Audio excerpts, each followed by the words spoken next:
Is this your first, like it's a half an hour show? Yeah. First long-form animated cartoon?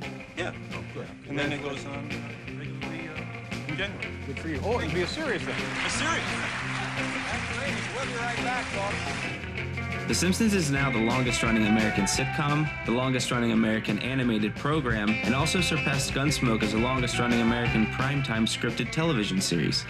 It has won 25 Emmys and been shown in over 90 countries in 45 different languages. Its popularity led to its branding in almost all facets of life, and if it could be sold, Homer and company were slapped on it, cementing them into the world's memory. Crispity, crunchity, Butterfinger BBs. Nobody better lay a finger on my Butterfinger.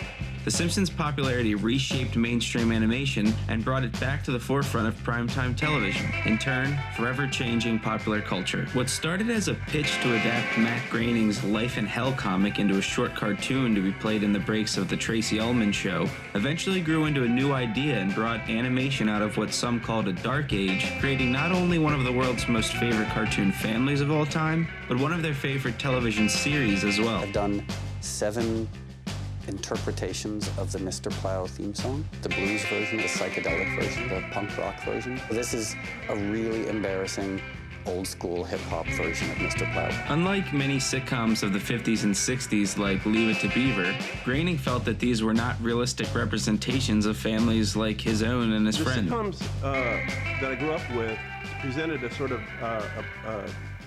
weird zombified ideal of the American family.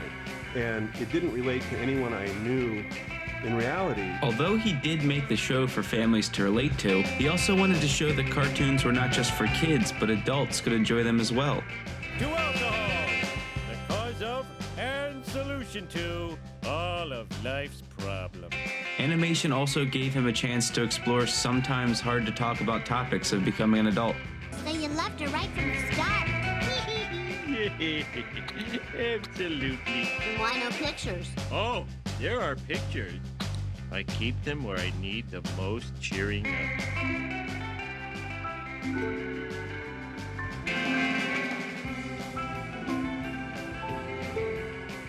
Previously it had been seen mainly as something for children and meant for Saturday morning. Aside from the Flintstones and other Hanna-Barbera shows, Sunday night was for football in 60 minutes. To further the connection to a more mature fan base, the show included lots of political jests and many comments on social events happening in the real world.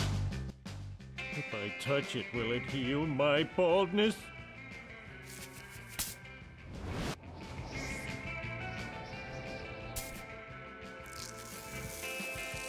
Oh, it's so wispy. It's a gravity-defying comb-over. I can't believe that this was once on his ass.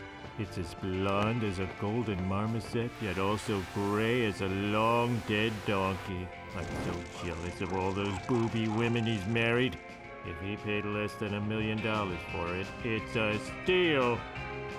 Ah! I am officially running. No! No! Don't take me out of the ginger forest!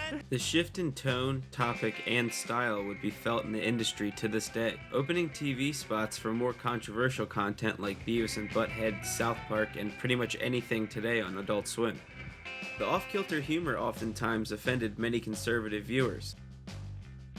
November '98 in particular was when the first time that the phones were ringing off the hook about The Simpsons. What are Catholics supposed to be, a pinata? Are we supposed to be like the guy that you can just beat up on? Eventually leading both Barbara and George Bush Sr. to publicly ostracize the series. The president stated it set a poor example for children in America in his now famous quote, The American family, to make American families a lot more like the Waltons and a lot less like the Simpsons. and Barbara called it Barbara Bush, the First Lady of America. She called it the stupidest thing she'd ever seen. I think now, hey, look at your kid, you know? In typical Simpsons fashion, they soon responded in one of their more controversial episodes. Time, Bush! Apologize for spanking my boy! Never! You make him apologize for destroying my memoirs. You didn't tell me you destroyed his memoirs! Never! Becoming one of many references to real-life events played out in the show. For the first time, cartoon characters were making comments about society and pop culture, and a lot of times were played by cartoon versions of real-life people like Michael Jackson. Can't believe you never heard of me. I'm a very popular entertainer. Oh, of course I've heard of you. I mean, you'd have to be living under a rock not to know. What'd you say your name was? Michael Jackson. Doesn't ring a bell. Paul McCartney and strongly about animal rights. In fact, if you play Maybe I'm Amazed backwards, you'll hear a recipe for a really ripping lentil soup. The Simpsons have had more guest stars than they have had total episodes, and have the most guest stars of any TV show in history. In the third season, there was a monumental moment which started the pop culture connection that would change everything. While Homer is sleeping, Bart steals a jar of pennies and gets chased around the house, eventually turning into the classic boulder scene from Indiana Jones and the Raiders of the Lost Ark. From movie parodies to high art adaptations, there was something for everyone. The style of callback nods to pop culture would be duplicated in many shows to come. The Simpsons laid out the perfect blueprint for sitcom animation, the likes of Seth MacFarlane and Justin Roiland. At this point, the Simpsons are ingrained into the ethos of entertainment. In 2001, Homer's classic catchphrase, "Go!"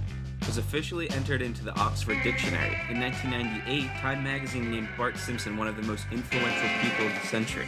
Endless shows today like Futurama, Family Guy, American Dad, King of the Hill, and Bob's Burgers all followed the blueprint the Simpsons brought to the forefront. In 1989, Matt Groening and company took animation to a new height it didn't even know was possible.